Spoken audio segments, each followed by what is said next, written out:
मेरे सभी दोस्तों, मेरे मित्रों, बहनों और भाइयों और देवियों, मेरा सबको प्रणाम। देखिए, आज एक विशेष प्रसारण के लिए मुझे उपस्थित होना पड़ा आपके सामने। मैंने अब तक जितने बीमारियों के जितने नुस्खे आप लोगों को बताए हैं और आप लोगों ने उनका भरपूर फायदा उठाया है, इसकी मेरे को बेहद खुशी है। और मेरे को इस बात की और ज़्यादा खुशी है कि आयुर्वेद जड़ी बूटियों के जितने मैंने नुस्खे बताए वो आप सब ने काम में लिए और उनसे लाभ उठाया। इससे बेहतरीन और क्या चीज़ हो सकती है। आजकल जड़ी बूटियों के नुस्खे कोई नहीं बताता, न कोई टीवी में बताता है, न यूट्यूब में बताता है। सिंगल मेडिसिन बताते हैं आयुर्वेद की। एक जड़ी बूटी के विषय में समझाते हैं, जैसे तुलसी के अंदर ये गुण होते हैं, शतावरी में ये गुण होते हैं, अश्वगंधा में ये गुण होते हैं और नीम गिलोय अमृत के समान है। इस तरह से समझाते हैं। बाकी ये नहीं बताते कि इस बीमारी के अंदर ये द्रव्य डाले जाएं, ये वनौषधियाँ डाली जाए, ये रोग ठीक होगा। कोई नहीं बताते, क्योंकि वो जानते ही नहीं। मैं 1962 से, यानी कि 1962, मेरी 15-14 साल की आयु में, जब से आयुर्वेद जड़ी बूटियों के अंदर और होम्योपैथी के अंदर मैं लगा हुआ हूँ। मेरा परिवार प्रतिष्ठित परिवार, कभी कोई मुझे कमी नहीं, कोई चीज़ की कमी नहीं आने दी। और उन्होंने कहा कि तुम अपना शौक बखूबी पूरा करो। तो मुझे पर्याप्त समय मिला हर एक जड़ी बूटी की खोज करने का और हर चीज़ की देख रेख करने का। सब तरह से मेरे को समय मिला। इतना समय आज कौन निकालता है? कोई नहीं निकालता। हम घूमते हुए एक बार लाडनू शहर के अंदर जैन विश्व भारती के नाम से स्थापित जैनियों द्वारा बहुत बड़ा हॉस्पिटल, उस जमाने के अंदर, ये 1965 की बात है, स्थापित किया गया। और सैकड़ों बीघा जमीन के अंदर आयुर्वेद की सब तरह की दवाइयाँ बनाई जाएगी, सबका परोपकार किया जाएगा, सबका उपकार किया जाएगा। तो मैं और मेरे एक दो मित्र, हम घूमते हुए वहाँ चले गए जैन विश्व भारती में। कई साधुयाँ देवियाँ वहाँ पढ़ाई भी कर रही थी। तो हमने घूमते हुए उनका जो भंडार था, जहाँ वो वनौषधियाँ रखते थे, वहाँ पहुँचे।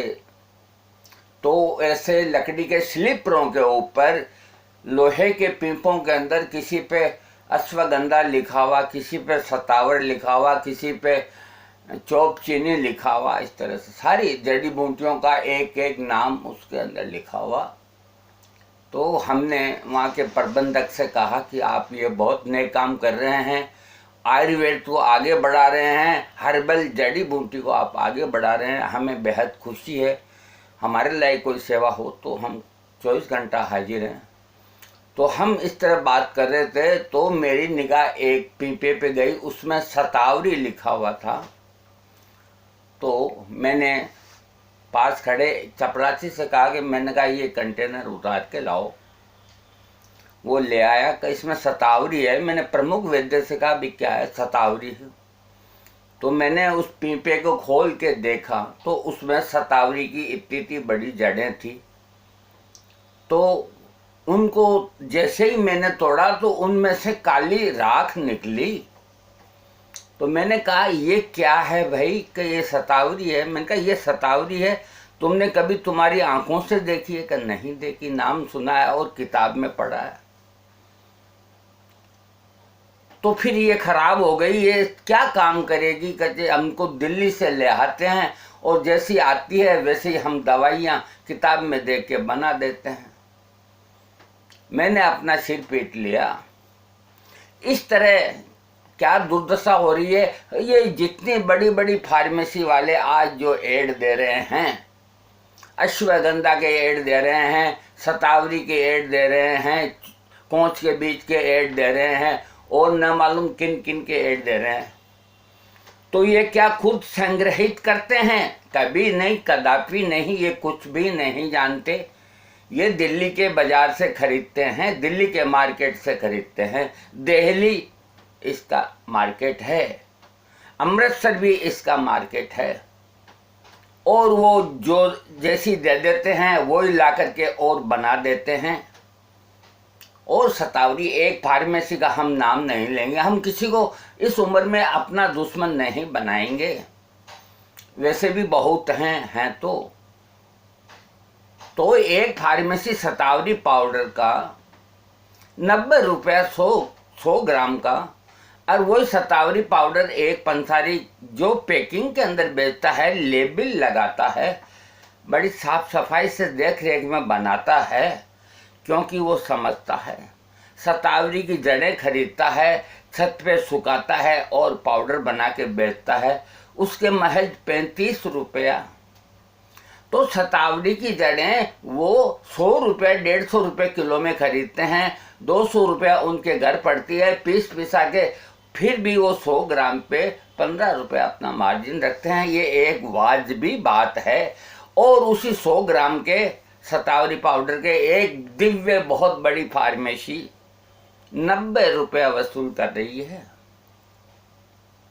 ये कोई तरीका हुआ? ये कोई जन कल्याण हुआ? ये कोई हर्बल सेवा हुई? ये कोई आयुर्वेद को आगे बढ़ाने वाली बात हुई? कदापि नहीं, कभी नहीं। इन लोगों ने अपने बाजार खोल दिए, अपना धंधा खोल दिया, और टनों शिलाजीत बंदर की टट्टी बेच रहे हैं। मैं साफ चैलेंज देके कहता हूं, यदि कोई भी फार्मेसी मेरे सामने आकर के मेरा चैलेंज स्वीकार करे तो शिलाजीत को मेरे सामने, मैं कहूं 3 परीक्षाओं में से वो मेरे सामने गुजरे, असली शिलाजीत होगा, उसको आग के अंगारे पे डालेंगे तो लिंग का आकार कर लेगा। आप कभी भी परीक्षा करके देख सकते हैं। और वहाँ हिमालय के जो गद्दी लोग हैं, जो खच्चर चलाते हैं, वहाँ एक प्रकार की बंदर जाति की टट्टी शिलाजीत से मिलती है, लेट्रिन विस्टा, वो खरीद के लेके आते हैं और टनों के अंदर यहाँ बेचते हैं। उसमें कोई न कोई नशी की चीज मिला देते हैं, नशीली चीज। लोग खा करके बेहद अच्छा महसूस करते हैं कि शिलाजीत बहुत अच्छा है। अरे कहाँ से शिलाजीत अच्छा है?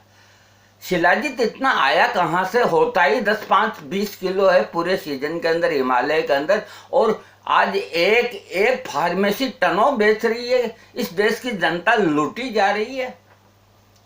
इनको ये पता नहीं कि शतावरी का पाउडर किस तरह बनाया जाता है, कभी इन्होंने बताया नहीं किस तरह बनाया जाता है। हम बताते हैं।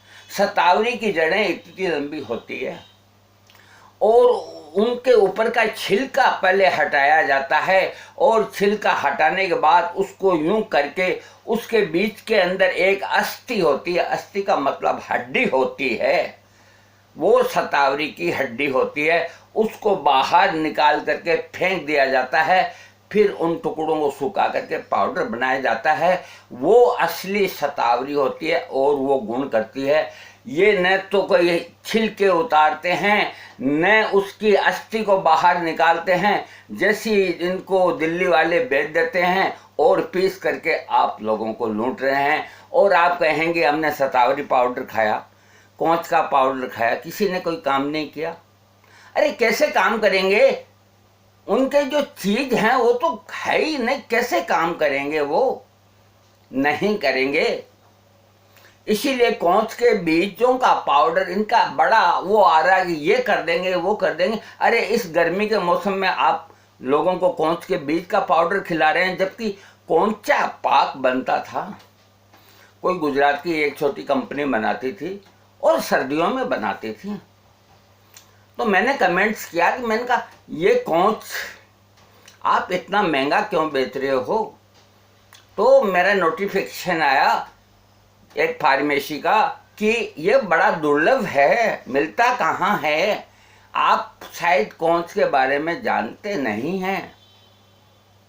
तो मैंने वापस उनको कमेंट्स किया कि मैं कौंस को नहीं, कौंस के पूरे कुनबे को जानता हूँ, पूरे कुटुंब को जानता हूँ, उसके पूरे खानदान को जानता हूँ और तुम्हारे भी पूरे खानदान को जानता हूँ। और इसकी फली को ला करके यदि मैं तुम्हारे को छुआ दूं तो तुम गाय का गोबर जब तक नहीं लगाओगे ठीक नहीं होगे। मैं ये भी जानता हूं, मैं ये भी जानता हूं कि कौंच की जड़ का एक अंगुल का टुकड़ा यदि मुंह में रख करके आदमी सेक्स करेगा, जब तक वो टुकड़ा मुंह में रहेगा वो श्रृंखलित नहीं होगा। तुम मेरे को क्या समझाते हो कि कौंच को आप जानते नहीं? अरे हमने हमारी पूरी तमाम जिंदगी आयुर्वेद जड़ी बूटियों में झोंक दी और ये कल परसों के फार्मेसी वाले हमको कहते हैं कि तुम कुछ जानते हो। शिलाजीत, बंसलोचन सब डुप्लीकेट।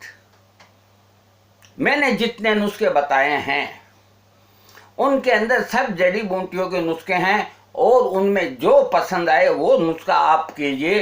एलर्जी का मैंने नुस्खा बताया, एलर्जी और अस्थमा और जुकाम खांसी एलर्जी का नुस्खा बताया, बड़ा सिंपल बताया और बहुत आदमियों को उससे लाभ मिला है और मिलता रहेगा।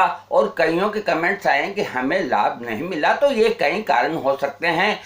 कईयों ने परहेज भी नहीं रखा होगा, वो क्या खाते हैं, क्या पीते हैं, ड्रिंक करते हैं, स्मोकिंग करते हैं, गुटखा खाते हैं, मुझे नहीं मालूम। तो सारी बला बंदर की बला तबेले के सिर नहीं रखी जाती। देखा यह जाता है, कमेंट्स में ये देखा जाता है कि 80,000 आदमियों ने इसको सुना है और कितने आदमियों के कमेंट्स आए हैं कि हमको लाभ हुआ है। तो इसको देखिए, किसी को लाभ नहीं होता, उसके कई और भी कारण होते हैं।